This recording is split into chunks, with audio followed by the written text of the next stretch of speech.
ପ୍ରଥମ ଥର ପାଇଁ ତ ଆଜି ଆଇଛି ଦେଖିବା କଣ ହଁ ଏଇଟା ତ ଜାଣିଦେଲି ଏଇଥିରେ ତ ପୋଛାପୋଛି କରନ୍ତି ସବୁ ଥୋଇକି ବରା ଆଳୁଚପ ତେଲ ଶୋଷି ଦିଏ। ହଁ ମୋର କଣ ଅଛି ମୁଁ ଖାତା ପତ୍ର ଥୋଇଦେବି ଏଇଟା କଣ ଗୋଲ ଗୋଲ ଏଇଟା ଦେଖିଥିଲି ଟିଭିରେ ଲାଟିନ୍ ଫାଟିନରେ ଥୋଇକି କଣ ପଛ ପୋଛନ୍ତି ୟାକୁ ଆମର ଦରକାର ନାହିଁ ଆମର ପାଣିରେ ହାତ ବଢିଆ ଭାବରେ ସଫା ହେଇଯିବ ପଛ।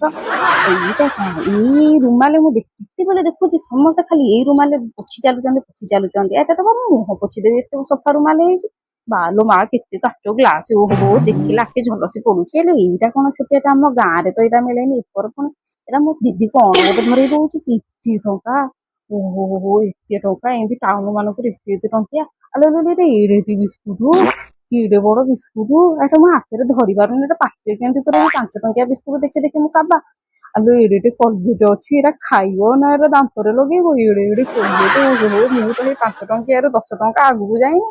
ଆଲେ ଏଇଟା କଣ କରେ ଚିକିମିକି କରୁଛି।